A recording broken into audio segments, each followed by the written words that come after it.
laissé végéter son esprit mal occupé sainement par un programme bien élaboré. Bienvenue sur RTI1, bienvenue dans C'est Midi et c'est... Et oui, c'est midi, c'est maintenant. C'est pourquoi vous retrouvez aujourd'hui Alissa Zena, Aloussène Sidibé, Boris Odilon et Dr Philo.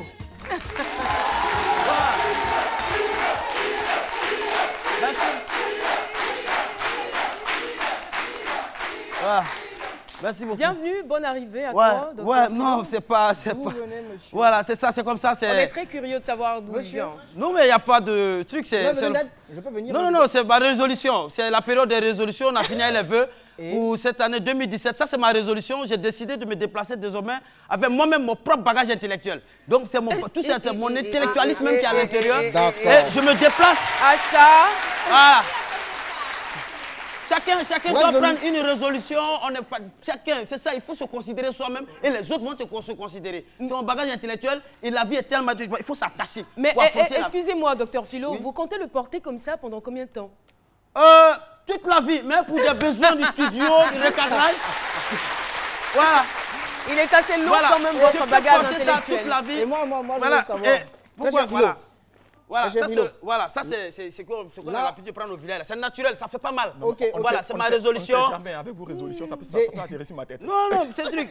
On est fatigué de s'asseoir chaque fois, une nouvelle année, on va pleurnicher sur nos... Non, il faut prendre une résolution. Qu'est-ce que je vais faire désormais? L'une des résolutions, c'est de ne pas m'écouter en fait. C'est très bien. De vous? De pas faire attention au barrage intellectuel, il ne faudrait pas qu'il tombe. Alors, merci beaucoup, Dr Philo. Et tout de suite, nous allons avoir un bref aperçu de ce que vous allez recevoir aujourd'hui, chers téléspectateurs. On va démarrer avec Alissa. Aujourd'hui, nous aurons un phénomène assez récurrent, une mariée pas comme les autres et une revanche assez extraordinaire. La suite, ça sera pour tout à l'heure. Merci infiniment, Alissa. Aloussène. Oui. Salut famille, salut à toute la wawatitude, salut à tous les frères et les sœurs. On est toujours calés. Aujourd'hui, je vous balance 3 news qui ont fait l'actualité du monde des émotions et des innovations. Tranquille, toujours la pêche. On va mouiller maillot. Et donc, je vous disais que tout à l'heure, j'allais vous balancer 3 news qui ont fait l'actualité du monde des émotions et des innovations. Donc, c'est pour tout à l'heure. Alors, restez branchés, restez connectés, restez, voilà, mes deux. Merci. Boris, c'est votre tour. Aloussène m'épate à chaque fois qu'il prend la parole et vraiment, je suis subjugué, quoi. Je sais, ce sont les punchlines que je balance comme ça dans le vent, tranquille. Ok, il n'y a pas de souci. À mon niveau, on va parler aujourd'hui de la vie privée. Merci. Merci. On va parler de la vie privée sur Facebook. Vous ne le savez peut-être pas, mais chaque fois que vous êtes connecté sur Facebook, à partir du moment où vous avez un compte, Facebook sait tout de vous. Et c'est de ça qu'on va parler tout à l'heure. Merci. Même de Philo? Même son barrage intellectuel, Facebook sait qu'il l'a. Docteur Philo, vous continuez de lutter avec votre bagage intellectuel. Le bagage, il est lourd. Voilà. En fait, je vais faire... Non, c'est un défi. C'est quelle souffrance, ça? C'est un défi. C'est la vie. Il faut charger la vie. Tous les problèmes de la vie sont dedans. Il faut charger. Je fais l'émission comme ça aujourd'hui. Ça, c'est un défi. Je vais vous aider à décharger votre bagage intellectuel parce que je sens votre souffrance. Je souffre pour réussir dans cette... souffrir. Merci. Et aujourd'hui, chers téléspectateurs, nous allons parler d'une maladie virale causée par une infection due au poliovirus. Vous l'avez certainement deviné, il s'agit de la poliomyélite. La polio ne l'emportera jamais sur moi. C'est le thème de ce jour. On va donc retrouver celui qui a un bagage intellectuel et qu'il a du mal à décharger. Dr Philo, c'est parti. Merci. Voilà, polio, on parle de polio. Moi, je dis, nos parents qui nous suivent au village, c'est pour vous dire que la polio, c'est... On parle de ça, pour ceux qui ne savent pas, c'est la maladie qui gâte pied des enfants, là. Généralement, c'est les enfants, qui gâte pied des enfants, là. C'est ça. Donc, la polio, c'est... On le dit chaque fois, Il y a certains parents qui ne comprennent pas. Il faut vacciner, il faut faire vacciner les enfants quand il y a la campagne de vaccination contre la polio. Il faut vacciner les enfants. On vous dit tout, il faut vacciner les enfants. Il y a des pays aujourd'hui qui ont réussi à éradiquer carrément, purement, simplement la polio de leur territoire. Pourquoi pas nous en Côte d'Ivoire et certains pays de l'Afrique? Pourquoi c'est là encore? Il faut éradiquer. Heureusement qu'on a la vaccination encore. Nous voyons souvent dans les quartiers des enfants qui C'est-à-dire les agents vaccinateurs, quand ils viennent, les enfants les suivent. Ils sont en train de suivre les agents vaccinateurs. Pourtant, eux-mêmes, là, ils ne sont pas vaccinés. Hein? Je crois que c'est des gouttes qu'on met sur la langue des enfants. Oui. Ils suivent les agents vaccinateurs et ils montrent la cour des gens, des enfants. Ils me disent, tonton, il y a un enfant qui a polio ici. Puis là, c'est ses ennemis du quartier, ceux qui sont joués pour s'amuser. Ils montrent les coups. Il y a un enfant qui a polio ici, il faut le vacciner. Donc, oui, souvent, même quand on veut lui mettre goutte, il dit, mon père, il ne faut pas bien manger, bien boire l'eau dehors chez les gens. Non, non, non. Il ne faut pas laisser les enfants, il faut vacciner les enfants. Et c'est très important. En même temps, parler dit que la polio pour nos parents qui sont... résolution là. Pour nos parents qui sont à l'intérieur...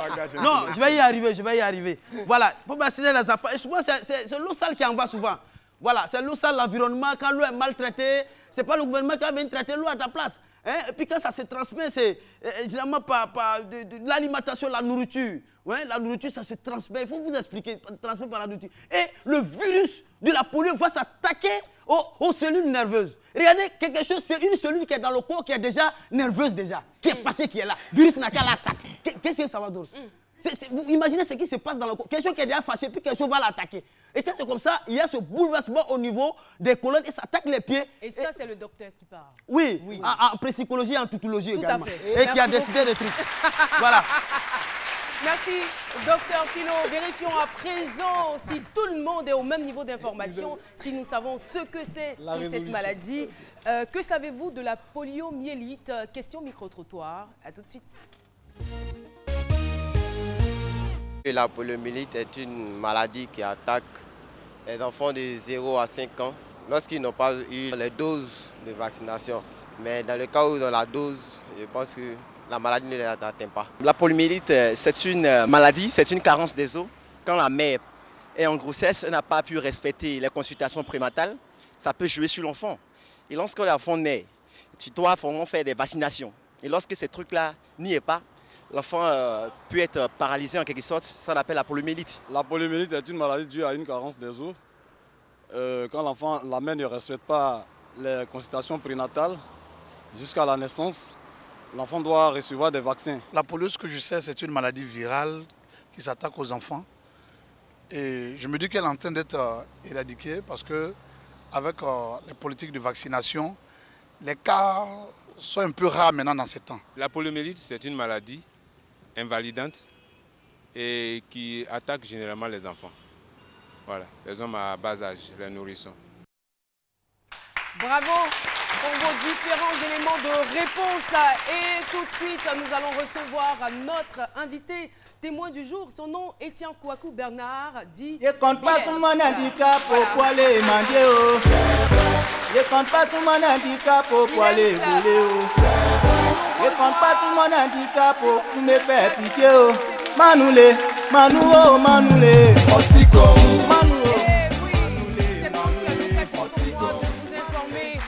Cette chanson que vous entendez en fond sonore, cette chanson qui lui a permis de faire son entrée est sa propre composition, n'est-ce pas Bilem? Bienvenue, vous allez bien? Merci, ça va. Voilà, pour dire que vous êtes aussi artiste, oui. C'est bien cela. Alors, Bilem, le thème qu'on a retenu pour vous, c'est « La polio ne l'emportera jamais sur moi ». Oui. Mais déjà, vous avez une histoire assez particulière parce que généralement, ce sont les enfants de 0 à 5 ans qui sont sujets à cette maladie. Oui. Mais vous, c'est à partir de 10 ans que vous l'avez contracté. Oui. Expliquez-nous un peu comment ça s'est passé. Bon, ça a commencé, un exemple comme Carrie. J'étais bien enfoué là. Bon, là, ma maman a eu peur, elle dit non, d'accord, c'est comme ça, on va l'envoyer à l'hôpital. Bon, on m'a amené à l'hôpital. Est-ce que vous aviez le corps qui chauffait? Chauffait, voilà, j'ai chauffé beaucoup. Bon, on m'a envoyé à l'hôpital. Arrivé là-bas, on m'a piqué à Kimas, voilà. Bon, on s'est retourné à la maison. Le lendemain matin, j'étais couché. Bon, ça ne relève toujours pas? Voilà. Donc, il voulait descendre sur le lit, il ne pouvait pas. Il a appelé ma maman. Ah, bien, il y a quelque chose qui m'arrive là, je ne comprends pas. Elle est venue, elle m'a soulevé, elle m'a laissé tomber. Et là, quand vous êtes tombé, qu'est-ce que vous avez ressenti quand vous avez pris conscience que vous ne sentiez plus vos jambes? Oui, voilà, j'ai senti un peu, mes pieds étaient un peu légers, donc je sentais un peu bizarre. En bas, donc... Pourtant, la veille, lorsque vous partiez à l'hôpital, vous marchiez sur vos deux pieds? Oui, quand on partait à l'hôpital, j'y marchais. Et ça a été quoi l'explication donnée par les médecins? Bon, les médecins ont dit que c'est la polio. C'est la polio. Bon, donc c'est resté dessus comme ça. Ils n'ont pas essayé d'expliquer pourquoi c'est à 10 ans que bon, non, vous avez commencé à faire ils n'ont rien expliqué. Sans explication. Ouais. Ça fait quand même un peu bizarre. Hein. Très bizarre. Je veux dire que vous soyez bien portant, enfin pas bien portant parce que vous aviez un malaise, mais que vous étiez valide, vos pieds, vos membres étaient au complet et qu'après la piqûre, vous perdiez l'usage de vos pieds. Ça fait quand même bizarre. Mais ça a été quoi donc la réaction des parents? Comment est-ce qu'ils l'ont pris? Ah bon, les parents se sont discutés après. C'est dit non, l'autre dit non que c'est telle personne qui a bouffé ses pieds, l'autre dit c'est telle personne qui a bouffé. Ah d'accord, ils n'ont même pas accusé. Voilà, oui. Ok, ils n'ont pas accusé les médecins. Non, ils n'ont pas accusé les médecins, ils se sont accusés entre eux. Entre eux. Ok. Oui. Donc pour eux, c'était lié à la sorcellerie. À la sorcellerie, oui. C'était compris comme ça. Et comment est-ce que cette pensée change après? Bon, après ils se sont discutés, ils ont trouvé que c'était un faux problème. Voilà, c'est un faux problème. Bon, il faut que trouve la solution pour que la fin guérisse. Donc bon, voilà, ils m'ont envoyé un peu de gauche à droite, c'est bon. Après, les moyens ont fait que bon, ils m'ont laissé tomber parce qu'ils n'ont plus de moyens de me tuer. Ils n'ont pas pu suivre le traitement. Voilà. Ok. Alors, chose un peu bizarre qui va arriver, un gros malheur. Quelques mois plus tard, vous allez perdre vos parents, papa et maman. Maman, oui. Parce qu'après, un mois après la maladie, j'ai perdu les deux parents. Juste un mois après la maladie? Un mois après la maladie, oui. Dans quelles conditions? Bon, maman, elle souffrait de, comment on appelle, la maladie. Sinusite. Sinusite, merci, voilà, sinusite, ouais. Merci. Et le père? Le père, bon, lui, c'était la vieillesse, il était un peu âgé. Voilà. Et vous ne vous êtes pas dit que c'était peut-être un peu lié à votre état? Non? Non, pas du tout. Pas du tout, oui. Et après donc cette étape, d'abord c'est on va dire un gros coup du sort. Hein. Vous êtes paralysé, vous perdez à la fois papa et maman. C'est quoi la suite des événements? Vous vous retrouvez seul, vous êtes encore un jeune enfant, vous n'avez que 10 ans. 10 ans, oui. En tout cas, vraiment, je suis resté à ma grand-mère maternelle. Voilà, c'est elle qui s'occupait de moi jusqu'à l'âge de 20 ans. À l'âge de 20 ans, j'ai trouvé que j'ai perdu le temps au village. Donc, je lui ai demandé la route de rentrer un peu en ville. Parce qu'il voyait un peu, comment on appelle, il voyait un peu... La souffrance. Non, un talent à moi, il voyait un talent à moi et puis rester au village. Ça va m'ennuyer, ça va m'enfermer. Et vous étiez dans quel village? J'étais dans un petit village du département d'Ara. Voilà. Et c'était quoi le talent qui était en train de mourir Ok, bon, parce que moi, depuis tout petit, j'ai décidé de chanter, d'être chanteur. D'accord. Voilà. Avant que vous ne fassiez la maladie? Oui. C'était un rêve d'enfant? Voilà, un rêve d'enfant, voilà. Donc vous vous dites, alors, je viens en ville. Il vient en ville. Destination Abidjan. Ouais. Et vous arrivez comment à Abidjan? Vous atterrissez chez qui? Chez quels parents? Ok, bon, en tout cas, vraiment, en venant, je n'ai pas dit au revoir à ma grand-mère. Un matin, je me suis soulevé comme ça, il dit, mais Abidjan. Mais c'est pas gentil, hein? Pardon? C'est pas gentil. Non, c'était pas gentil, mais il faut ça, parce que la vieille ne voulait pas. Elle voulait pas pourquoi? Elle ne voulait pas parce que je n'ai pas la force, je ne marche pas comme les autres, comme on fait. Voilà. Donc elle se disait que vous aviez besoin d'assistance. Voilà, tu vois, non, elle ne voulait pas me laisser, mais il insistait. Je suis venu comme ça. Et vous connaissez quelqu'un chez qui descendre à Abidjan ou venir comme ça? Oh bon, Dieu. Enfin Le bagage intellectuel est enfin tombé. Il lâche pas la résolution. C'est sous ta résolution. Le bagage intellectuel est enfin tombé. La préoccupation était tellement lourde que...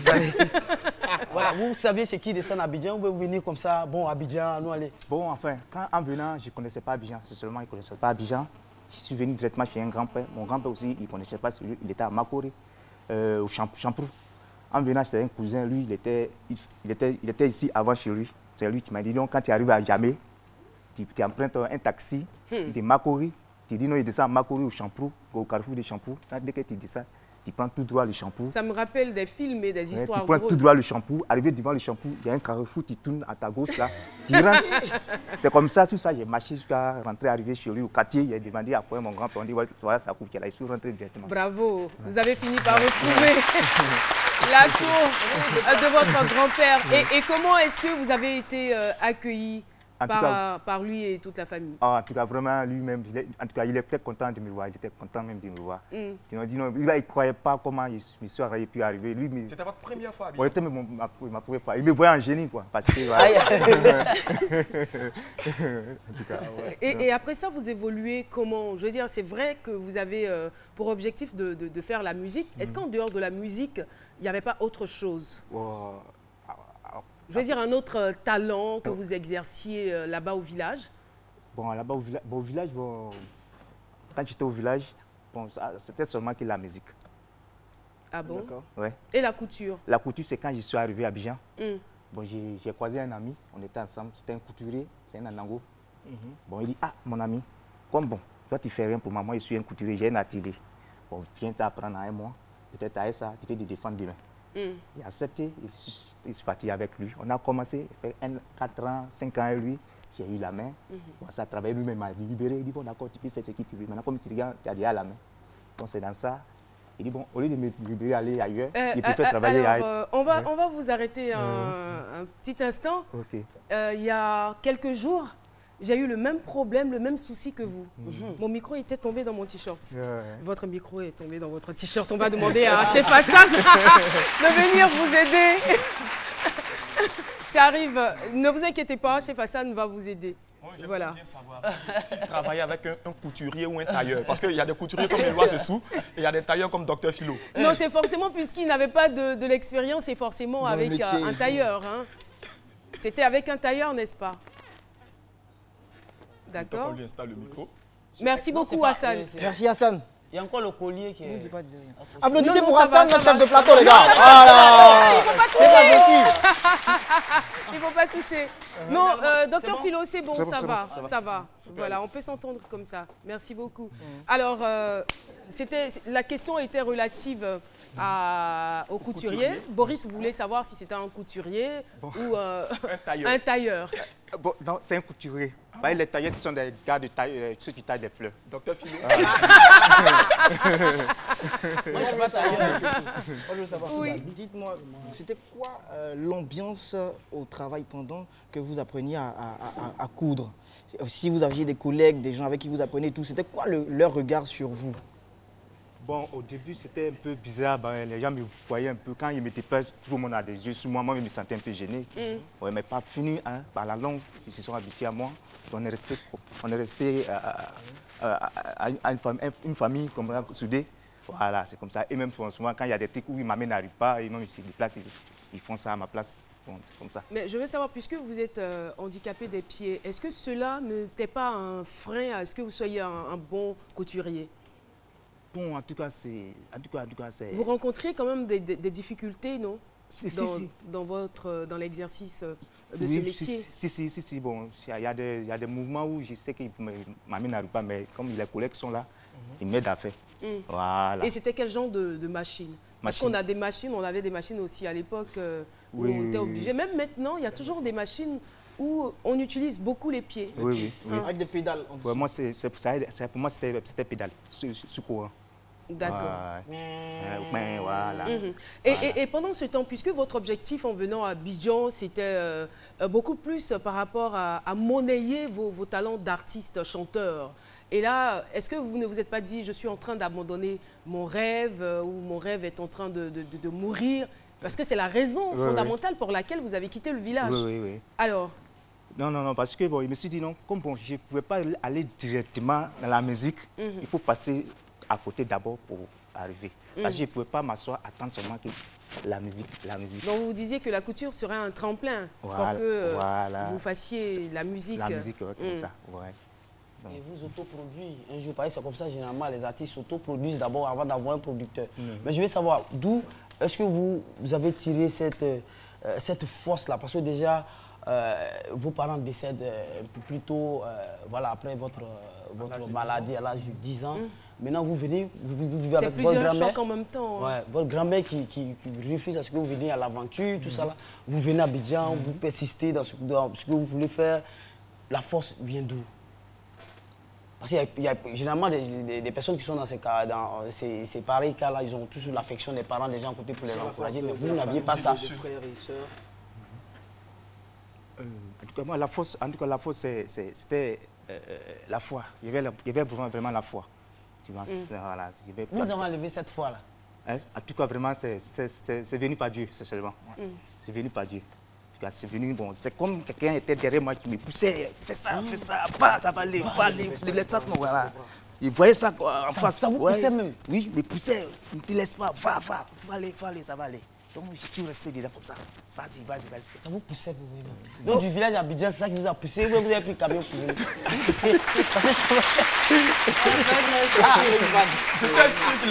Sacré Philo. Alors, je veux bien savoir, puisque vous avez arrêté la couture, finalement vous avez fini par arrêter la couture, ça je le sais parce que vous me l'avez dit. Vous vivez de quoi? Quand il avait arrêté la couture, bon, je me suis jeté aussi au sport. Parce que la musique est au stade de la maquette. Vous n'avez pas encore sorti un album et puis pour l'instant on ne vous connaît pas. Donc je me suis jeté aussi au sport.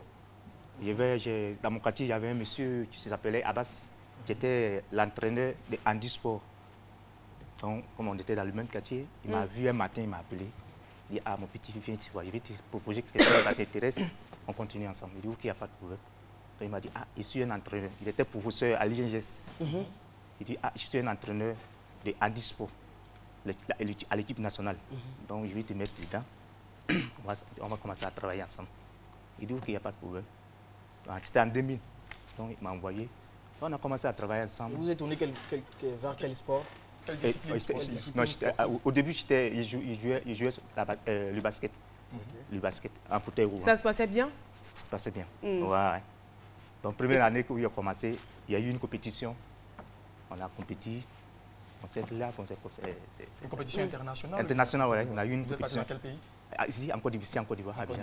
En 2000, ouais. Et votre projet concernant la musique? Pardon? Le projet de la musique, il est à quel stade? Non, c'était encore toujours devant. Il y a mon espoir était toujours là-dessus. Oui. Et vous continuez de garder espoir? Espoir, tous les jours. Jusqu'à présent, vous n'avez pas encore un producteur? Non, il n'y a pas encore producteur, je suis toujours là-dessus. Il n'y a pas de producteur. Vous, quand vous écoutez, vous chantez bien. Parce que c'est ça, quand c'est bon, voilà. Vous chantez bien. Je vous rappelle le thème, la polio ne l'emportera jamais sur moi. Et tout le long de cette émission, de cet entretien, il nous a expliqué qu'effectivement, la polio n'est pas considérée comme un handicap pour lui parce qu'il se débrouille, il arrive à exercer certaines activités pour vivre et pour survivre.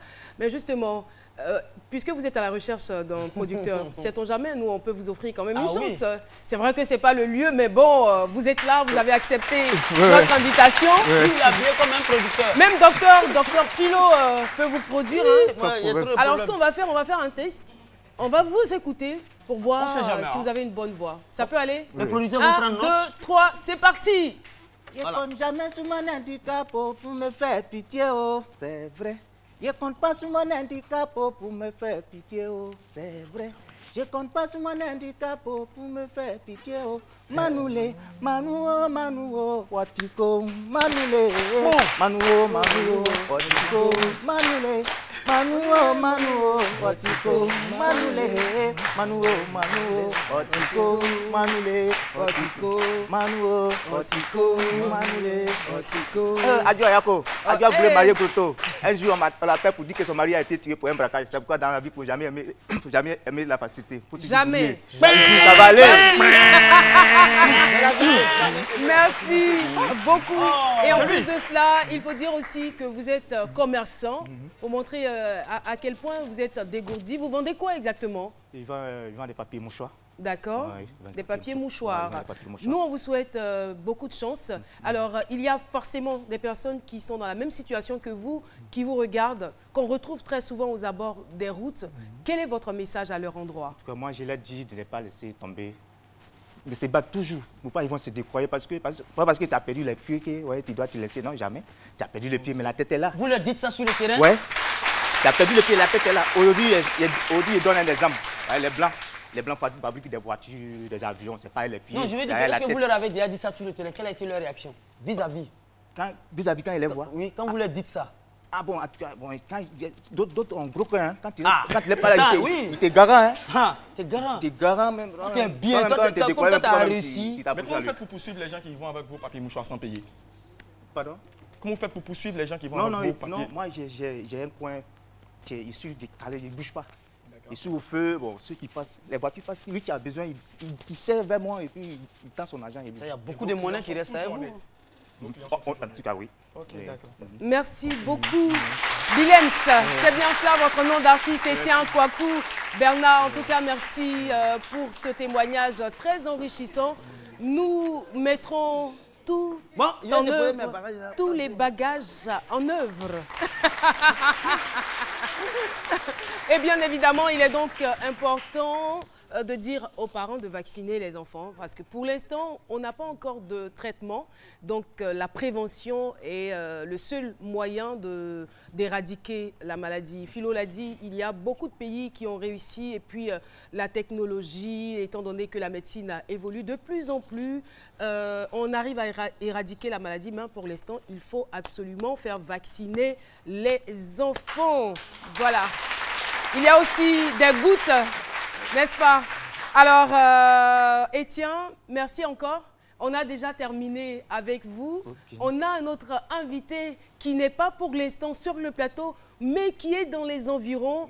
Il est percussionniste, il est chercheur, il est aussi écrivain. On aura l'occasion de le découvrir et de voir tout ce qu'il est capable de faire. Fin donc de cette première partie. On va aller pour la pub et puis rendez-vous dans quelques petits instants.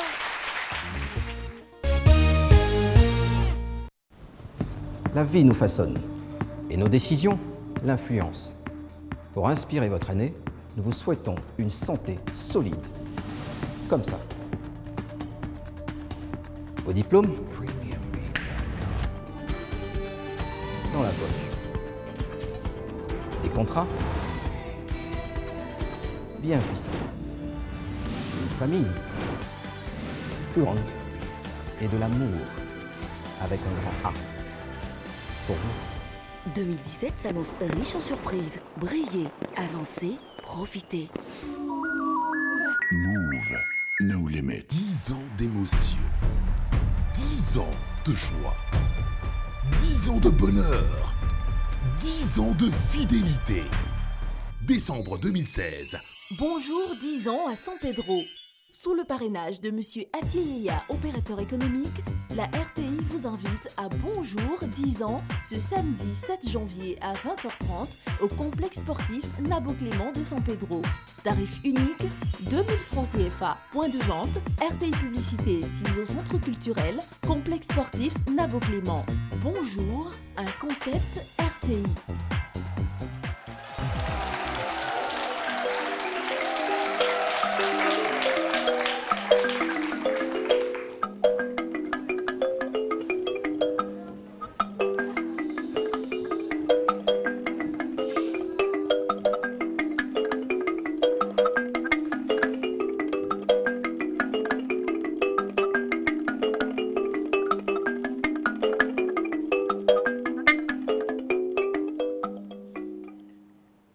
Palelelile, palelelile, tu du du du du du, tu du du du du du,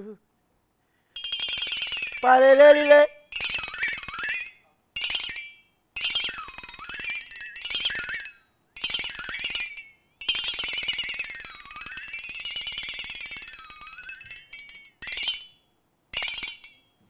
Palelelile, palelelile, tu du du du du du, tu du du du du du, tu du du du du du du. Neye wo suzue, ye suzue, ye suzue.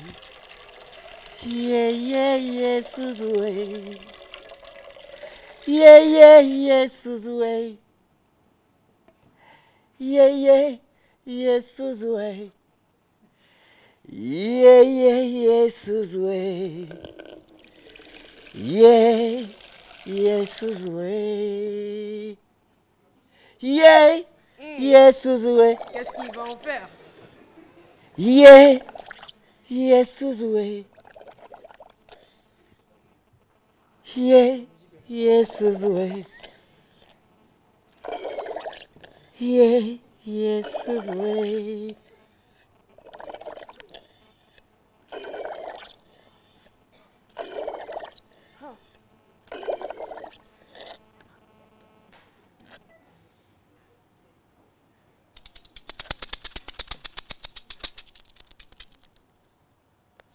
Pratiquez.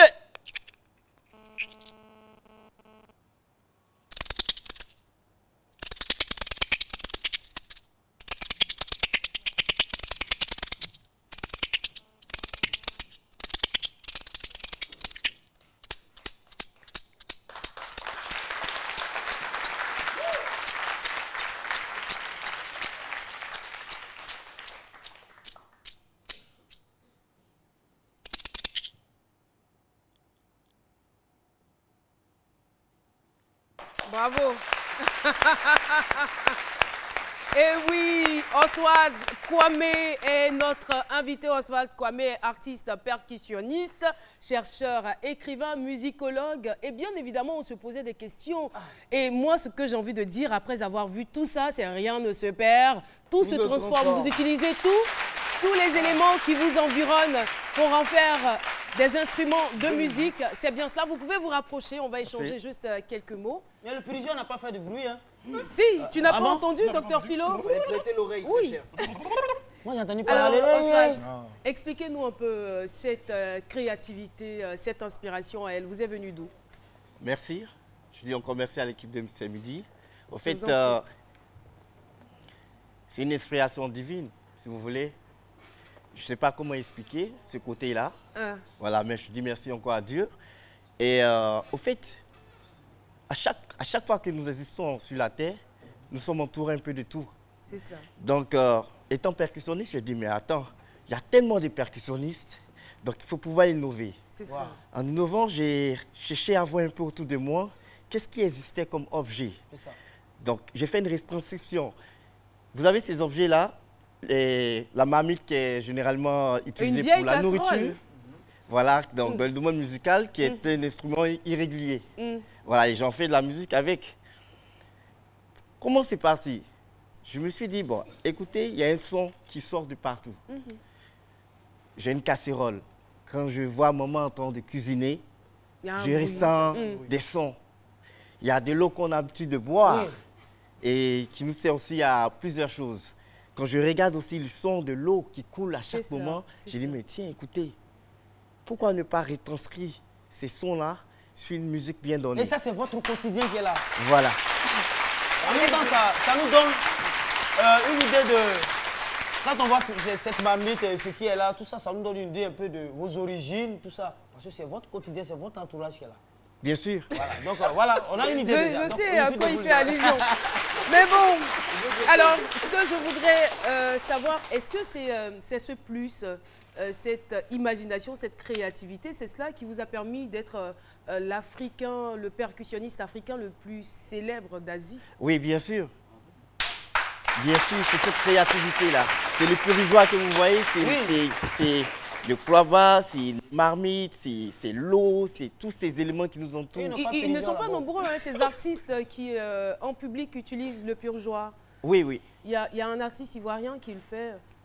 Comment il s'appelle déjà? On peut me rappeler son nom, grand détail. Franck, il s'appelle Franck. Bon, voilà. Pour lui, il ne fait pas de bruit avec. Franck Hervé. Voilà, lui c'est différent, lui, il ne fait pas de bruit avec.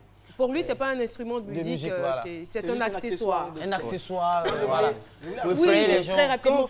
Quand on ferme les yeux, quand on ne prête pas attention à tous les éléments, les objets qu'il utilise pour faire la musique, sa musique est très reposante. C'est paisible. Le son de l'eau, le son des cuirs dans la boîte, c'est très, très apaisant. Après le bagage intellectuel...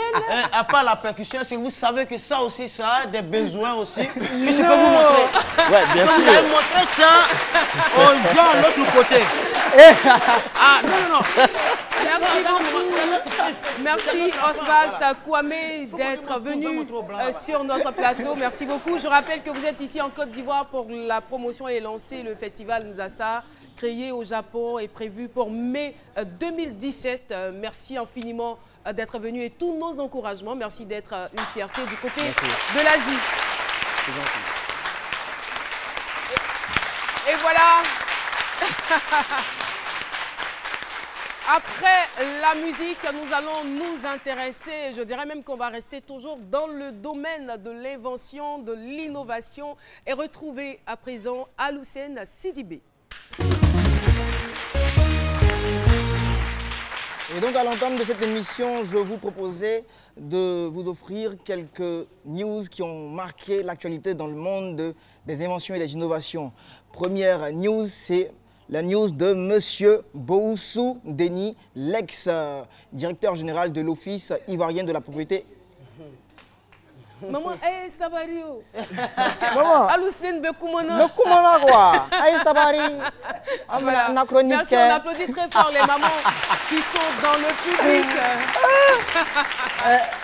Merci beaucoup. Après, je traduis ce qu'elles ont dit pour vous. Oui, et donc, l'ex-DG de l'OIP, qui est l'Office ivoirien de la propriété intellectuelle, qui a été, je vais dire quoi, promu directeur général de l'Organisation africaine de la propriété intellectuelle. C'est super, c'est génial. Moi, je vous dis que c'est wow, parce que vous ne vous rendez pas compte parce que c'est un Ivoirien.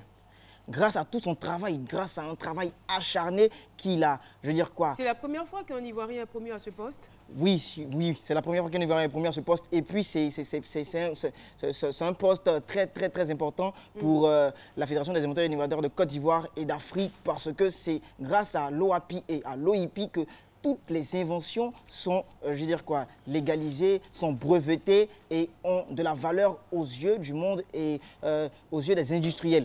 Parce que quand une invention n'est pas brevetée, elle ne vaut rien. Elle peut être vite plagiée. Voilà.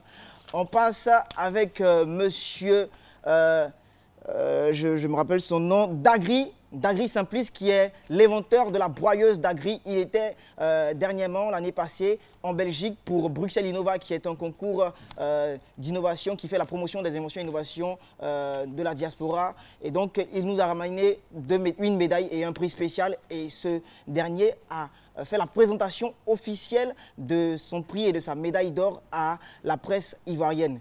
C'était un événement super génial. Il a eu autour de lui tous les inventeurs et innovateurs de Côte d'Ivoire parce que faut être solidaire dans ce domaine. Généralement, au départ, on disait que les inventeurs sont assez mis à la marge, marginalisés, mis de côté, qu'il n'y a pas véritablement de structure soudée.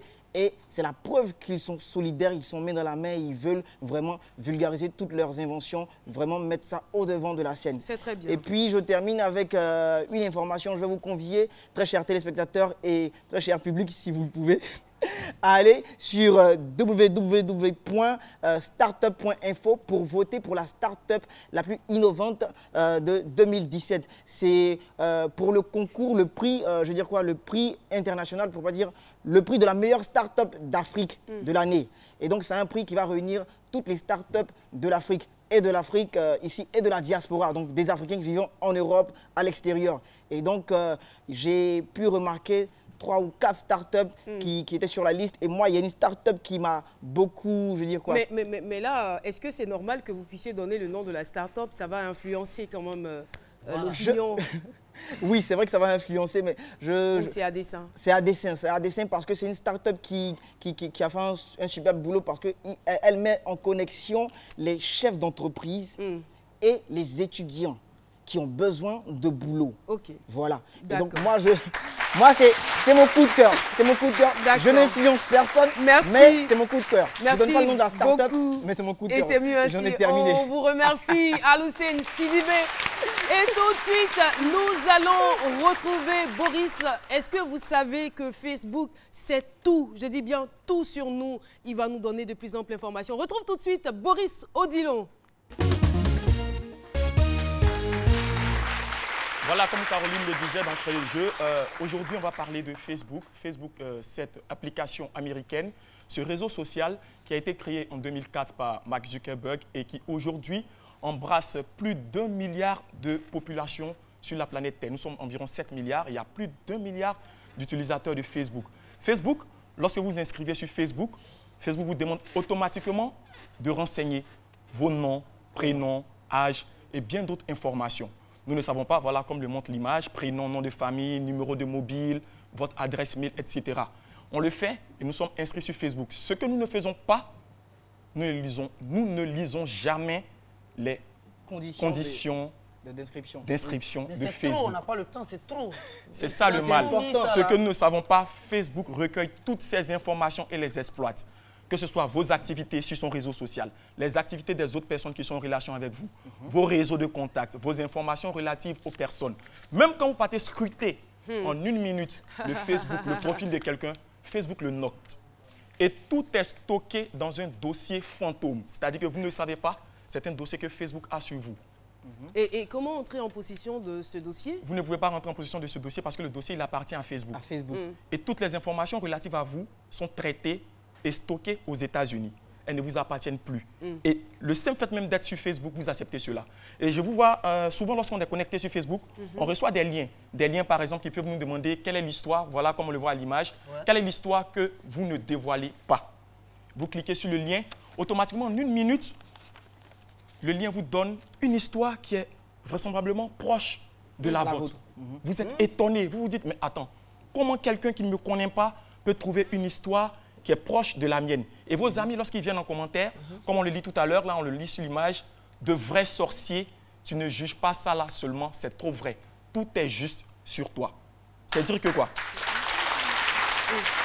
Le simple fait que vous soyez connecté et que vous partiez sur une page de sport, Facebook note que vous aimez le sport et stocke.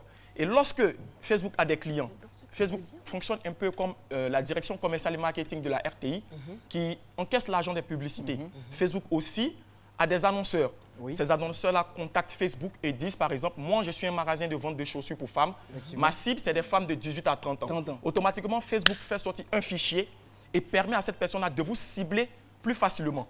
Vous ne le saviez pas, vous êtes assis comme ça et tout d'un coup, voilà, paf, publicité de chaussures, ça sort devant vous. Le bouton. Vous cliquez, vous partez. C'est parce que Facebook sait tout ce que vous aimez, tout ce que vous faites.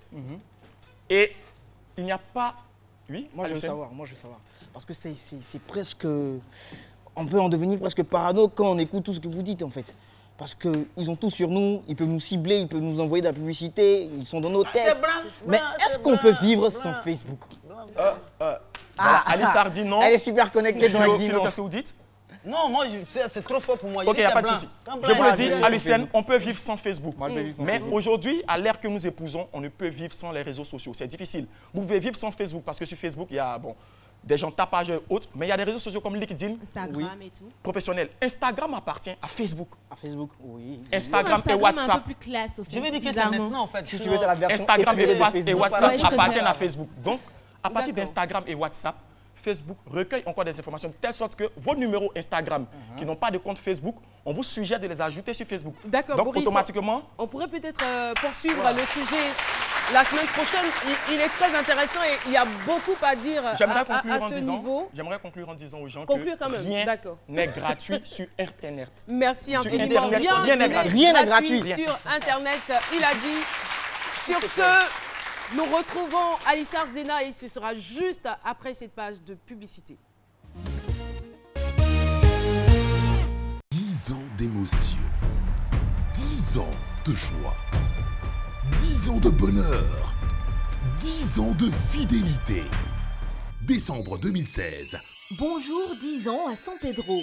Sous le parrainage de Monsieur Atilia, opérateur économique, la RTI vous invite à Bonjour 10 ans ce samedi 7 janvier à 20h30 au complexe sportif Nabo Clément de San Pedro. Tarif unique, 2000 francs CFA. Point de vente, RTI Publicité 6 au centre culturel, complexe sportif Nabo Clément. Bonjour, un concept RTI.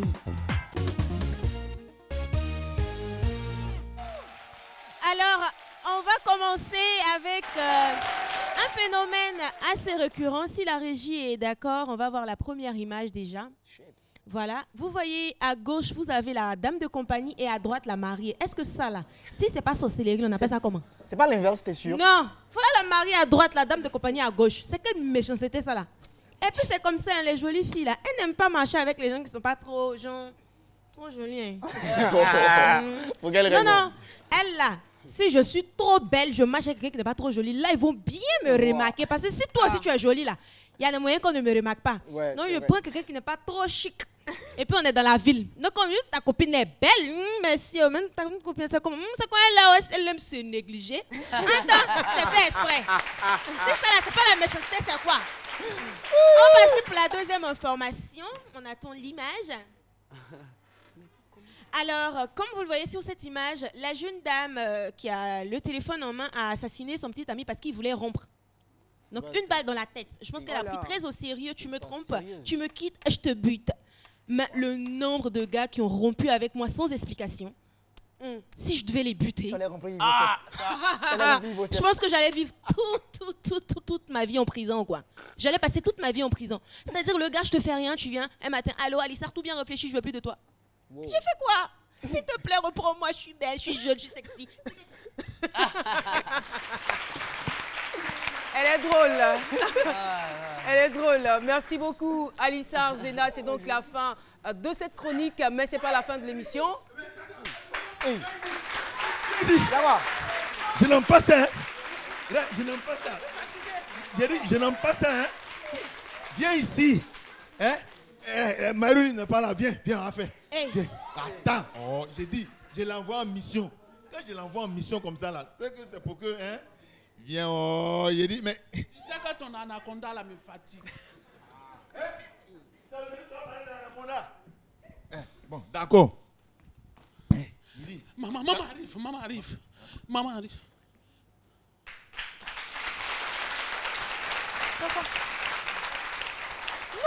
mon fils, pardon, lève-toi. Faut te lever. C'est rien ça. Dans notre famille, c'est comme ça. Oui, faut laisser quand tu as fini avec elle. Elle n'est pas là, non. La petite sœur a fait. C'est pas joli, les gens qu'on va laisser, tu as l'argent, tu es joli, on va te laisser pour aller où? On te laisse pas, hein? Tu finis. Maman, merci là.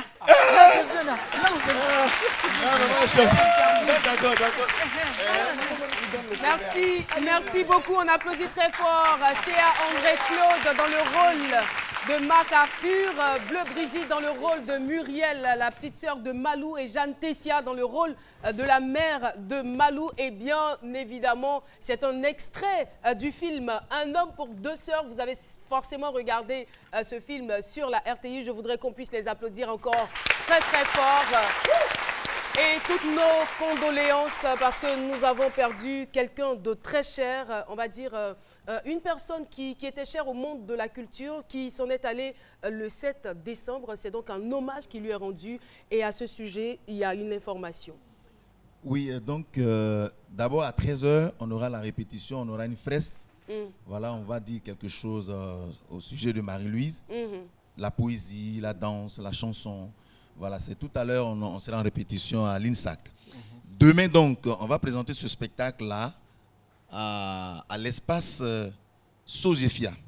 Juste à côté de la RTI ici. Ça sera une soirée hommage. Ce n'est pas veillée. Soirée hommage de Marie-Louise. Tout ce qu'elle a fait comme les films, tout ce qu'elle a chanté. Les artistes viendront lui rendre hommage en leur façon. Et ça, c'est pour demain. Le 11... ça sera à Figayo. Où il y aura la veillée religieuse et traditionnelle. Voilà. Ensuite, le 13 janvier, levée de corps. À Ivocep, de 8h à 9h. À 9h suivi du transfert. À Ferry, c'est là-bas qu'elle est née. Et le 14 janvier, l'enterrement à Ferry, département d'Adzopé. On rappelle que demain, 11 janvier. Non, c'est pas demain. Hein. Le 11 janvier, il y aura une veillée religieuse et traditionnelle. C'est bien cela. Et pour Sogefia, c'est demain à partir de quelle heure? Demain à partir de 20h. Veillée culturelle et artistique. Merci beaucoup. On va profiter, si vous me le permettez, pour saluer les associations présentes ici, la Fédération des associations des femmes d'Abobo. Merci beaucoup d'être venus participer à l'émission. Et merci aussi au fan club C'est Midi. Merci en tout cas d'être venus donner de votre énergie dans cette émission. Merci à C'est à André, Bleu, Brigitte, Jeanne Tessia et tous demain à Sogefia pour les obsèques de Marie-Louise Asso pour cette veillée hommage. On a été très heureux, c'est vrai que c'est une note triste quand on parle de Marie-Louise Asso, mais l'artiste ne meurt jamais. On a été très heureux de vous présenter ce numéro de C'est Midi et on le sera encore plus demain parce que demain, voilà, c'est le dernier jour, c'est vraiment la finale et on va tout vous donner pour que vous ayez à passer un très bon week-end. Très bon appétit à vous et restez sur RTI 1, c'est la chaîne qui rassemble. Au revoir.